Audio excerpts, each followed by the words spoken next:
Welcome to the Head Shepherd podcast. I'm your host, Mark Ferguson, CEO here at NextGen Agri International, where we help livestock managers get the best out of their stock. Before we get started, thank you to our two fantastic sponsors for continuing to sponsor this podcast.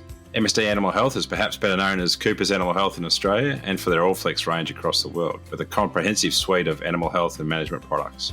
Honiger is a one-stop shop for wool harvesting and animal fibre removal. The Honiger team have a deep understanding of livestock agriculture, backed by Swiss engineering and a family business dedicated to manufacturing the best. We are grateful to our sponsors for their support, helping us bring Head Shepherd to you each week. And now it's time to get on with this week's episode. Welcome back to Head Shepherd. This week we've got Robert Peacock from Orari Gorge on the show, which is a really interesting chat around worms. But before we get into that, Sophie's written an article for the Hub. Sophie, what have you written this week? Yeah, so I decided this week to write an article that was a bit more mentality and mindset focused rather than a practical on-farm application. I wrote about why resilience isn't always enough.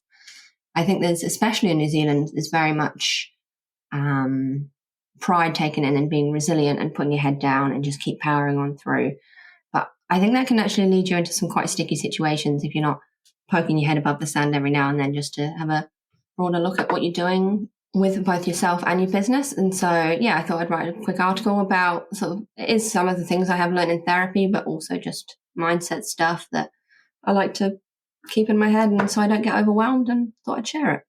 Perfect. Thank you. And yeah, we learned earlier at the Xander McDonald Summit that around resilience being a bucket that you need to continue to work on. You don't just fill it up and it stays there. You have to continue to work on resilience itself as well as, great. Great to share your insights. Thank you. And so this week we're on to Robert Peacock, who runs a variety of studs, one of them being resilience, able to focus on resilience and resistance to parasites is key to what he does. But Hereford stud plus a few sheep studs with a big focus on disease resistance and resilience. He was the host of the low input progeny test that Beef and Lamb ran for a few years. So he's got a lot of insights into breeding sheep that require less labour inputs and less chemical inputs. So it's a really interesting chat with Robert. We'll get underway with that show. Welcome, Robert Peacock, to Head Shepherd. Yeah. Morning, Ferg. Thank you for having me. Excellent. Thanks for your time, mate. We might just start, as we do, with a bit of background. I don't think maybe we'll do it in three chunks, as in the property, the studs, and your own sort of journey, how you ended up back. I assume you did some other things at some point, but but I guess just how long the Orari Gorge, the station itself, and then the four studs there, and then your own journey. Yeah. So the property is Orari Gorge Station, just near Geraldine, which is South Canterbury, about 2 hours south of Christchurch. We're just tucked in the foothills, so got about 10% flat, 15% rolling and lower hill, and about sort of 70 to 75% sort of proper hill, just standard. South Island Hill Country goes up to just over 1,000 metres, about 3,500 feet, running about 9,000 ewes, just under 700 cows, and nearly 2,000 hinds. So about a sort of just under 50% sheep, 25 cattle, 25 deer, roughly. Yeah, right. And have the studs always been there in your time, or are they your addition? Mostly here before me. So the Hereford stud, Orari Gorge Herefords, started by my grandfather originally as Nithdale Herefords. He started that stud back in 1940s. And he had another property called Nithdale Station just down near Gore, which my cousin Andrew Tripp now farms. Family succession, sort of late 80s, early 90s, the stud moved up to Orari Gorge. And about 2010, we rebranded it as Orari Gorge Herefords. The sheep studs started off with the Romney stud, which the previous manager, Ian Dent, started in the early 80s. So wasn't happy with the old traditional Romneys he had here. And we had a conversation with my grandfather about what else he might do with the commercial sheep. And he was thinking sort of Coopworths for the front country. And I think at the end of the conversation, my grandfather stood up and, as he left the room, said, "Well, I don't care what you do as long as they're Romneys." So he thought, well, I'm going to have to do something here. So he set up the stud by buying North Island rams And in the process of the study, also set up a group breeding scheme, Canterbury Romney Development Group, which got up to about 16 breeders at one stage in the early 90s. I came home about 2000, about 2008, I added the Romney Texel maternal stud, stabilised cross, and then in 2018 added the terminal stud, which is a sort of Suftex type cross. Yeah, righto. So journey between you coming home to the farm and I guess leaving school, what did that look like? So mother's family farm, my grandfather had Orari Gorge and Nithdale down near Gore, but on her OE she met my dad, who was a Yorkshireman. So I actually grew up in Yorkshire, went to school and university in England, did a BXI with honours at Newcastle University. At school, I loved farming, but I wasn't really sure if it was going to be a career. The year between school and university, I spent out here at Orari Gorge and just loved it. Chased sheep around the hills all week and played rugby and cricket each weekend and had a great time. And that was me. I was hooked. So the moment I went back to go to university, I was always going to come straight back as soon as I'd finished, which I did.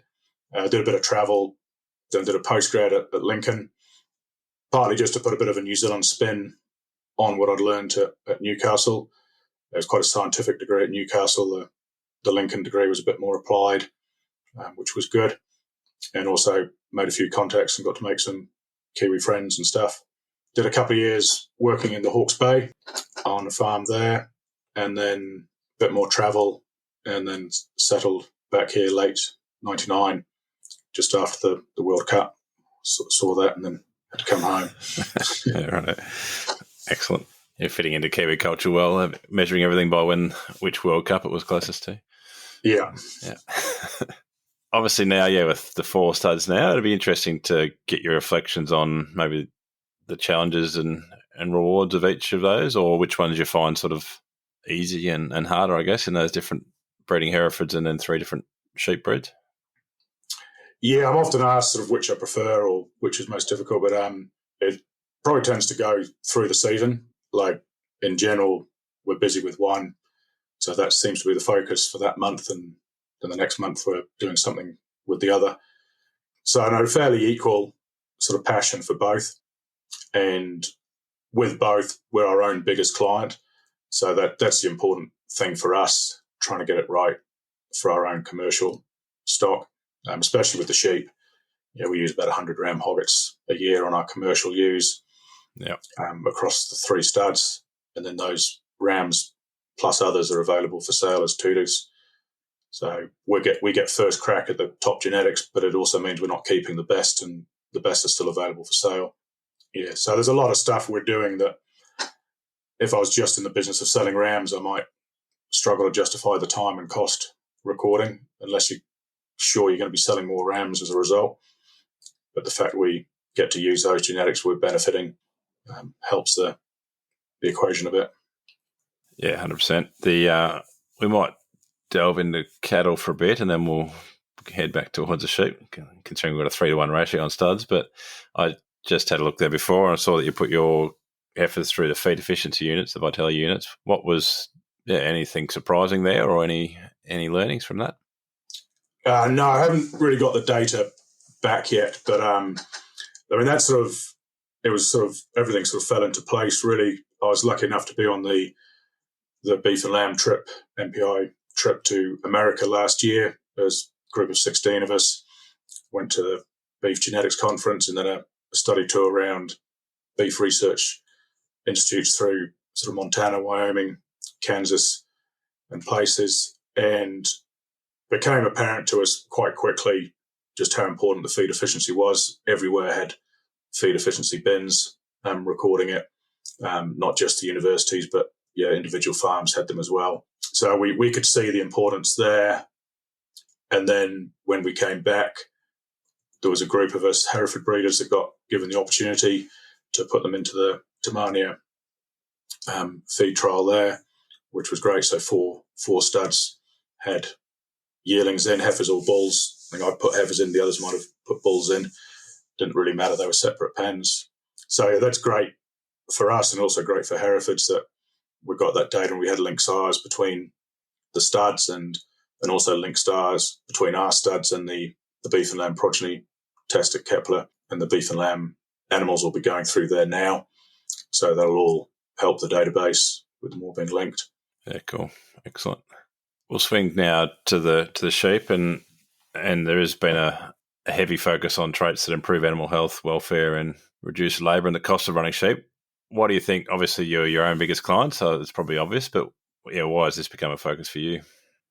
For some reason, it's always been something I've been interested in. I just did my honours in the mid-90s on breeding sheep resistant to worms. And like back in the early 90s, there was no shortage of research data. The Australians started breeding sheep resistant to worms back in the 70s. New Zealand started in the 80s on research farms. We've basically had resistance to drenches pretty much since the drenches were invented.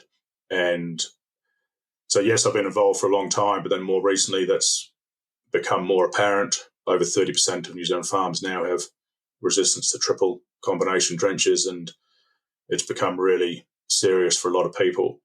And the quick changes you can make with management, sort of like grazing and cattle ratios and things like that, are sort of fairly quick and instant and easy to see. But the moment you change those practices back again, you've still got the same problem. Whereas with genetics, you don't get the quick fix. It's a slow burn. But once you start building it into your flock, it's permanent and it's cumulative. It's sort of what I call as compound interest. It's gradually going to build up and up. And then if for some reason in 10 years' time, you can't run cattle for whatever reason, you've got to change your ratio back to sheep, they've got more chance of coping if you're in a heavy sheep ratio. Yeah, and I mean, there's a variety of reasons sort of with the drenches. The drenches are failing. The consumers don't want the product. I mean, obviously we have residue tests and we're obeying withholding periods, but still the cleaner you can keep them, the better. But also staffing. Shepherds love being out on the hill mustering. Drenching and dagging, they're not so keen on. And yeah, I think the latest figures I saw just recently, it's costing even with effective drenches, worms are still costing the New Zealand sheep industry well over $100 million a year. I think $70,000 per average farm. So that's a pretty big cost to bear, even if the drenches are working. Yeah, it's a big number, and there's obviously lots of little subclinical losses that we kind of don't even get to see. Yeah, you hosted the beef and lamb progeny test, which I think's finished up now, but that was all focused on health and labour saving traits. I'm trying to avoid the words easy care, just because I think that's more important than that's more detailed than that. I guess run us through that trial. That was some of the more intense measurement that I've ever come across. Anyway, there was lots of different worm egg counts and DAG scores and all sorts. So as I said in the field, I never knew there was so much work involved in a low input trial. But yeah, we did record pretty much everything. So it was started by a group of breeders that were already passionate about the low input, and sheep are very sensitive to environment. So if you've got sheep in the normal progeny test, they generally have to be run under best management practice. So they are getting drenched regularly. They're being measured for all the production traits, which is great. But what happens if the world isn't perfect and they don't get drenched when they need drenching? And it can quite quickly change the rankings of the rams in the production. So we finally got approval. 2019 was the first year of mating. We just tagged about 1,100 of our commercial ewes, and they were mated by AI to 17 rams from a variety of breeds from all over the country. So these were proven stud rams with breeding values. And then we measured the progeny. So DNA'd at tailing. We left the tails on the boys. We measured the tail length. Then the usual weights. We weighed them at weaning. We DAG scored them at weaning. We then weighed the male lambs and the girls about every 6 weeks, all the way through to May. I had a control mob running with them that was drenched every time we weighed them to compare the growth rates.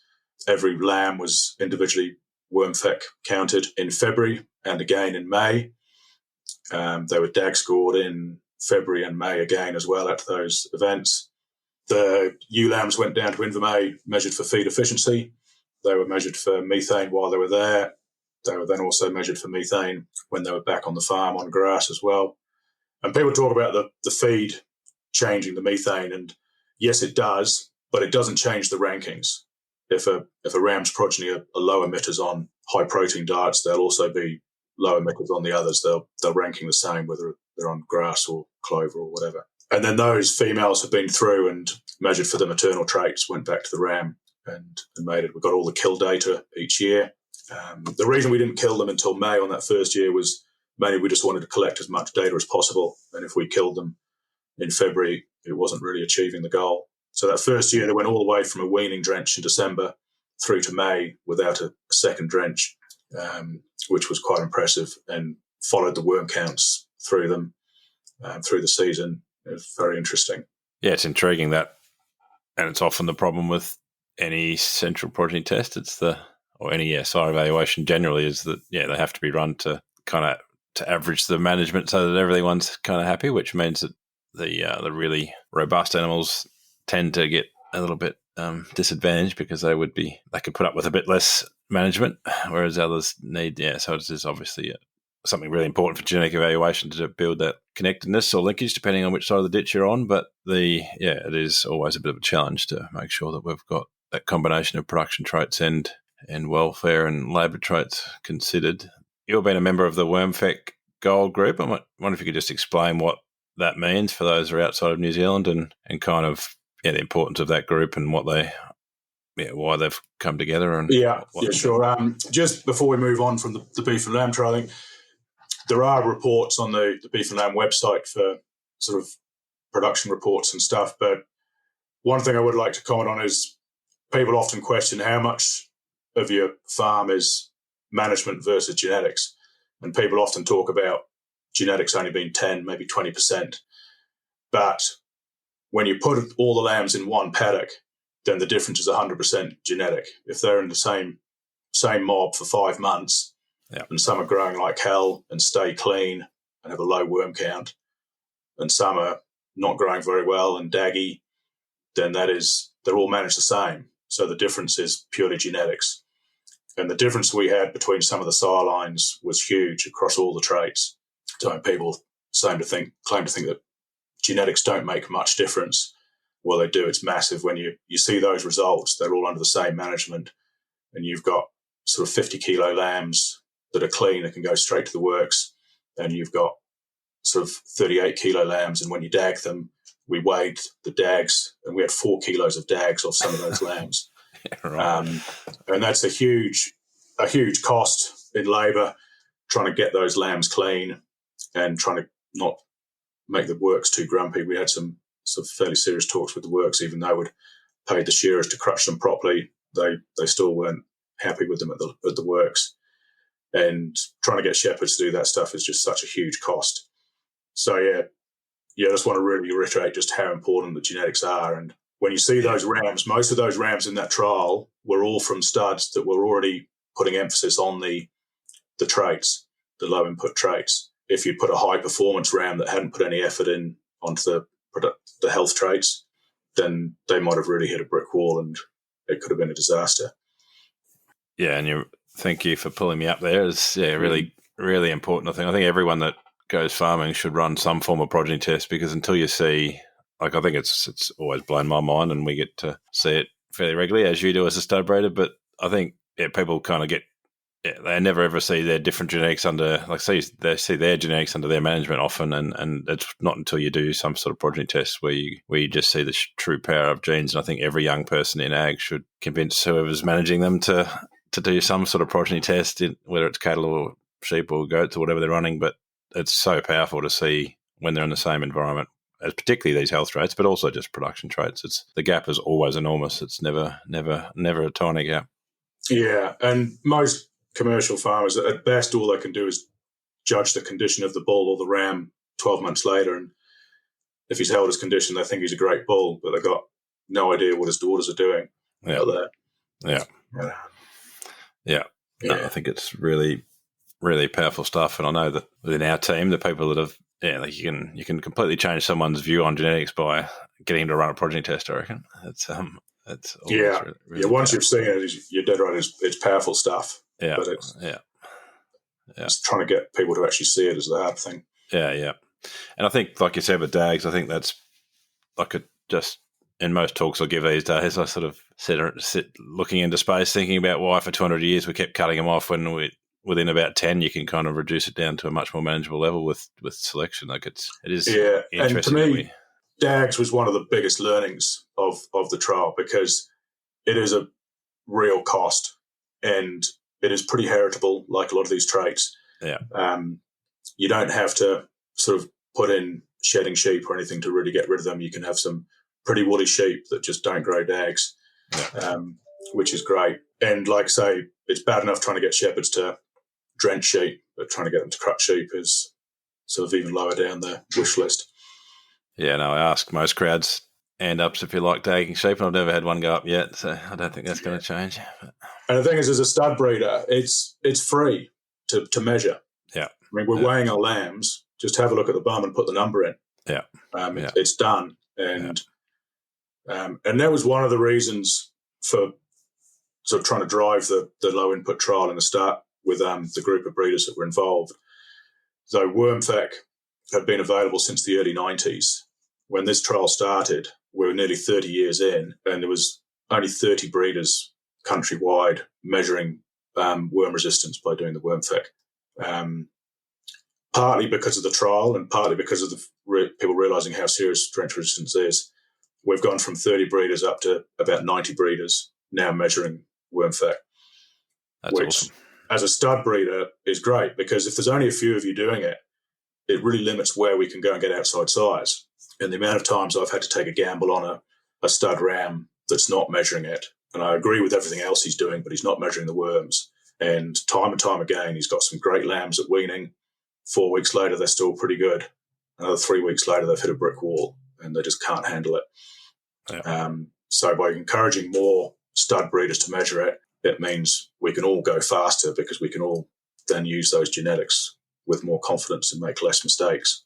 Yeah, no, 100%. And that's awesome to hear. And I don't think the trend's that strong in Oz, but there's certainly been an uptick recently with more people getting into it, and certainly something we badger away at trying to convince everyone to do within our clientele and anyone that's willing to listen. It's just, again, it's one of those things that, we're down to.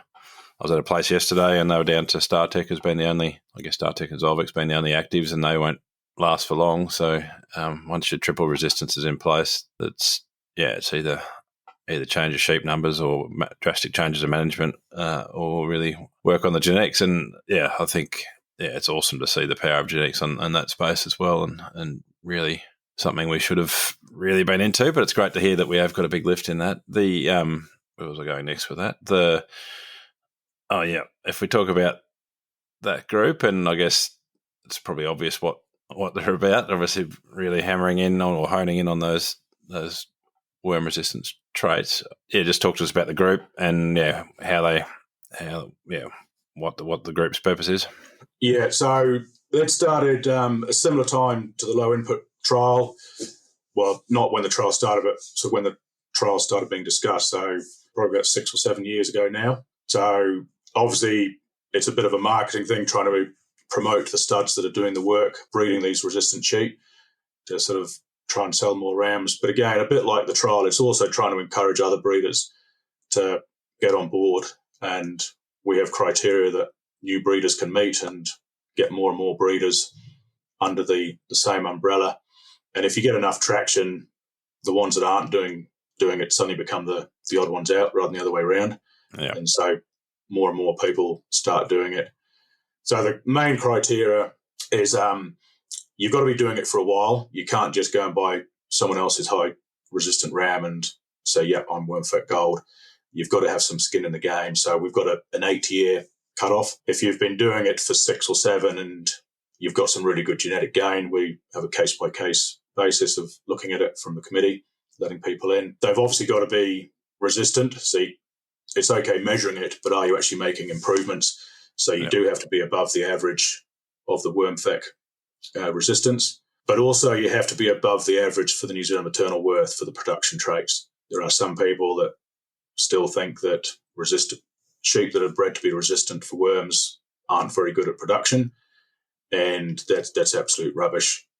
We've got a graph on our website, the WormFEC Gold website, and it's got the New Zealand maternal worth of the WormFEC Gold breeders, and it's got the same graph's got another line for the New Zealand average for all the dual purpose, and the WormFEC Gold breeders' average maternal worth is well above the maternal worth for the rest of the breeders. So you're not only getting resistance, but you're also getting increased production. Yeah, and I think that's really clear. Like, we know the genetic correlations are either weak or non-existent with worm resistance. It's one of those great traits where you can put a fair bit of emphasis on without really slowing up too much on the other things other than selection pressure and other things. So it's only really those few examples in history where people have only focused on that one trait, and so you lose production because if you haven't used those measurements. But single trait selection always has other outcomes, but when you have it used in a balanced breeding objective like you guys do, it all comes together, which is the great thing. Yeah, I remember when we first started. I mean, we started back in the 90s. We did a bit of measuring for worm resistance, and it was before I was involved. It was the previous manager, and like the most resistant rams weren't very productive. But so he actually gave up on it to start with. But what he did do was really reduce his drenches. So focusing on production with a lot less drenching. And then when I came home 10 years later and started measuring, by default, with doing that drenching, he had increased it. So when I started measuring, we were able to find some top performers that were also good at resistance. And then with a bit of selection, we've had more and more top performers being good at performance and at resistance. And once you've got those, they're pretty quick to multiply out. You would have thought about this as much as most. Part of what I think we see in that depression of production is, particularly early days when you just start selecting, you've got your normal distribution of animals, and you got some in there that have no resistance at all and just putting larvae all over the pasture. Then you've got your really resistant ones who are firing up an immune response trying to kill worms. And I think if you run them, and the Western Australians, Joanne and John Carlson showed this, if you separate them out and put the worm-resistant ones away from the susceptible ones, their production goes back to normal. It's just that they're suppressed because their immune system is costly to run, and they're actually killing everyone else's worms. So I reckon I don't know, it'd be interesting your thoughts, but there's probably early days when you start selecting for it, you might see a bit of a depression, but then as the population moves to a happier spot, then that all swings around again. Yeah, well, I think the key is if you're still measuring production while they're under that challenge, by default, you're breeding for resilience as well as resistance. Yeah. And so the production doesn't actually drop, even if you've still got a lot of susceptible lambs in the mob shedding a lot of eggs or larvae. The ones that you're really wanting to look for are still growing. And that's why it's really important, as you mentioned, single trait selection is always going to get you in trouble. It doesn't matter what trait it is. It's always going to get you in trouble. So as long as you're looking at growth and resistance, and it's not like you end up picking one in the middle of the pack, because that's how far you've got to go to get one that's also good at resistance. No. I mean, you've got ones in the top 2 or 3% of production that are also right up there for resistance. Yeah.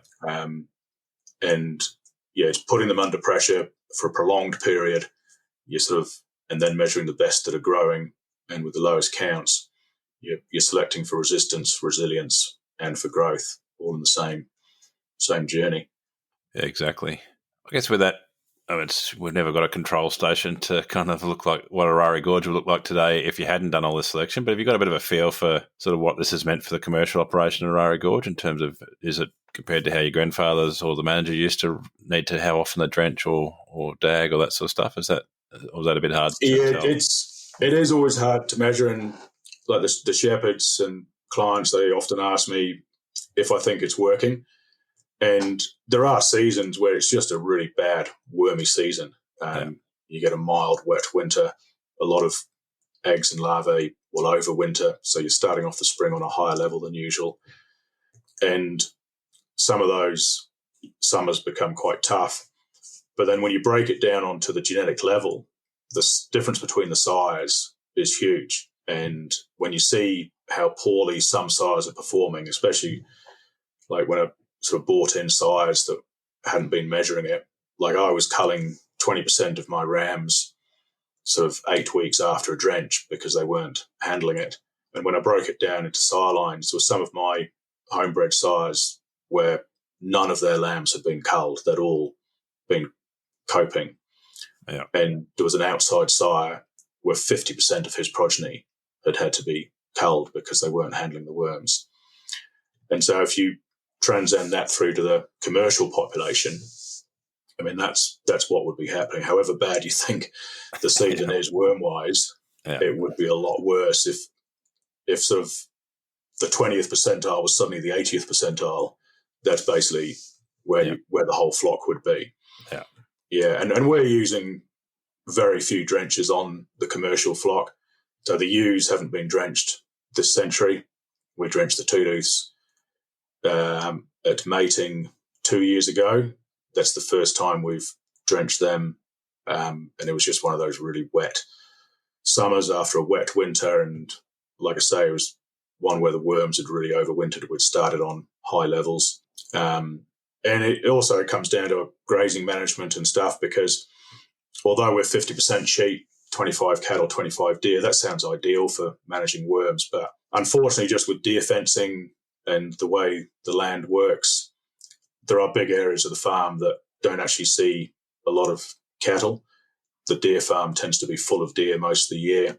Yeah. So that's heavily stocked with deer. The sheep and cattle don't get in there much, just for sort of because we've expanded the deer and haven't quite been able to keep in front with the deer fencing. So we've got areas that are pretty heavily sheep-based, very little drenching, and they're still going. I think if we drenched more, we would get more production. There's no doubt about that.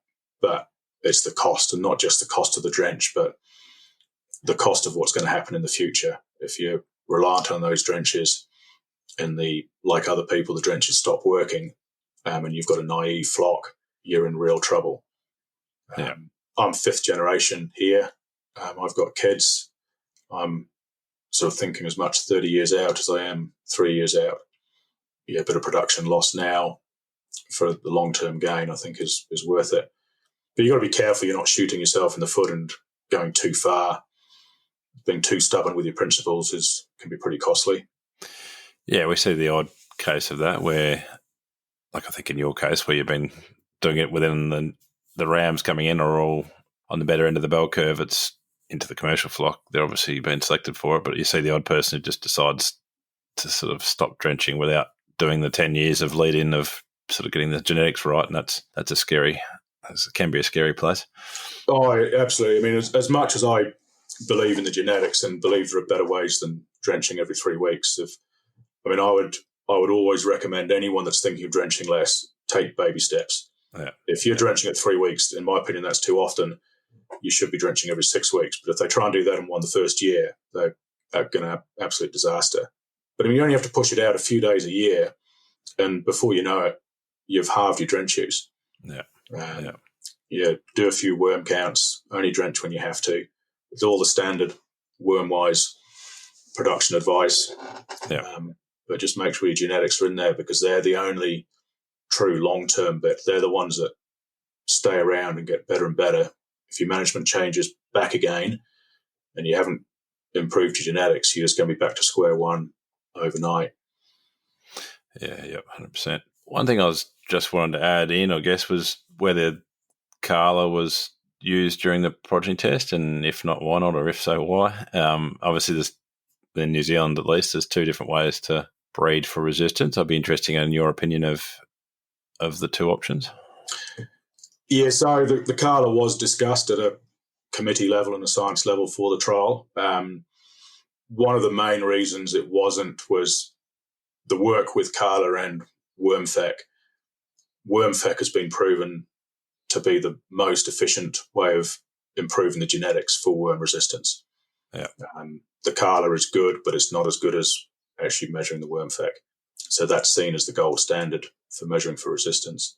For some reason in deer, the Kala actually seems to be better for whatever reason. And there's a few studs using Kala in the deer, and they're making good progress.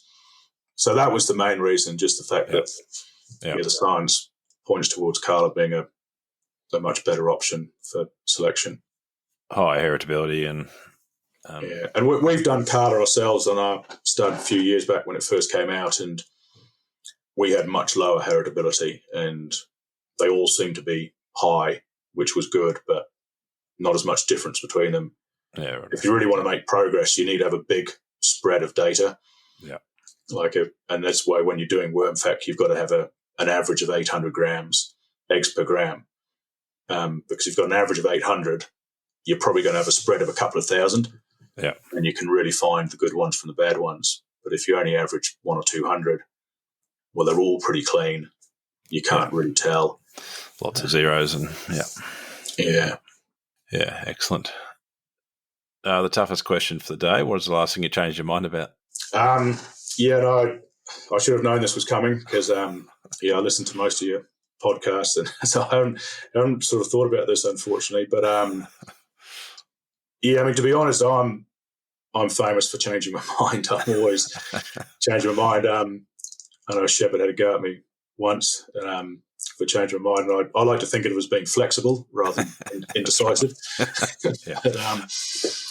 I just love learning and reading and listening to podcasts. There's so much stuff we don't know. Whether it's nutrition or animal health or whatever it is.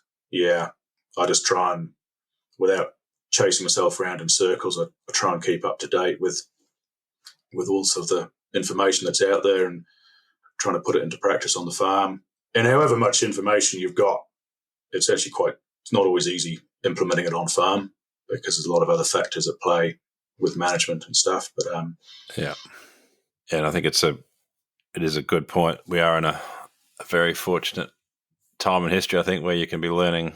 There's no excuse to be sitting around for an hour driving somewhere or behind a mob of sheep. You've always got something you can be listening to or learning a bit. I mean, sometimes you just want to have that, appreciate the silence, but there's lots of times where we're doing relatively mundane jobs where we can be learning these days with podcasts and all the great information that's available to us. We're pretty, if you're not a lifetime learner now, you're not having a go.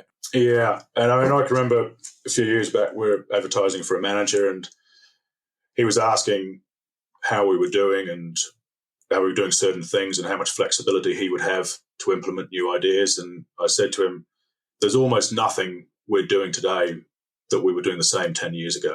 Like we've changed sheep-cattle ratios. We've changed winter feed rotations. We've introduced clover, pure clover swards. We're always looking for ways that are going to help. Yeah. Maybe just a supplementary question, which I was going to ask before, but the deer is the only thing you run where you haven't got a stud of. Is that something that's just too hard to worry about genetics and you just got your bandwidth is full up, or you do play around in genes in deer? Yeah, no, it's just, the bandwidth's full up. So we've got a very close alignment with Peel Forest Estate. Yeah. They're foresters and they're B11s. They're right next door to us, so we know they're reared in exactly the same environment. And it's interesting sort of with the health traits because, people worry about yonis with deer. I don't think they'd have any issue me saying that they've had yonis and they've worked their way through it. They've done a lot of work at scientific level, had the researchers in, and they're pretty much breeding for resistance to yonis. And people say, I don't have yonis. Well, absolute rubbish. You've got yonis. And I can remember the 2006 snow here. There were farmers that were very good farmers, and all of a sudden their best stag died and they got the vet out and said, he's got yonis. He said, no, rubbish, I don't have yonis. He said, well, yes, you do. You've actually just been a good farmer and you've been a good feeder and a good manager, that if they don't come under stress and they're well fed, they don't express it. Yeah. But when it gets a snow like that, the wheels fell off. And they did Landcare did a trial in South Canterbury and killed a lot of wildlife, and just about every possum, hedgehog, ferret, rabbit they found had some degree of yonis in it. Yeah, right. So it's rife through the the wildlife. Everyone's exposed to it. So, yeah, sort of going to somewhere like Peel Forest sort of actively worked through it and have got a fair bit of resistance. So I can remember Deer Improvement trying to sell me stags, and their big selling point was, these stags don't have yonis. They're basically on a quarantine farm. We're absolutely clean. And I said, well, that stag's going to last 2 minutes at our place because he's never seen the stuff. As soon as he comes here, he's going to sniff a hedgehog and he'll fall over. He's the wrong bloke to sell that story to. Yeah. So, yeah, I mean, it's just like with the worms. They've got to be exposed to it to develop an immune system to it. Yeah. And, Excellent. All right, Robert, we'll let you get out there and go and measure something. But, thanks very much for your time today. And, all the best with keeping those 4 studs ticking over. And, look forward to continuing those genetic gain graphs. Yeah, no, thanks very much. Great to be on. Excellent. Cheers, mate. Cheers. Thanks again to Heinegger, who are proud world leaders in the manufacturing and supply of professional sheep shearing and clipping equipment. Thank you to MNSD Animal Health and Norflex Livestock Intelligence. They offer an extensive livestock product portfolio focused on animal health management, all backed up by exceptional service. We thank both of these companies for their ongoing support of the Head Shepherd podcast.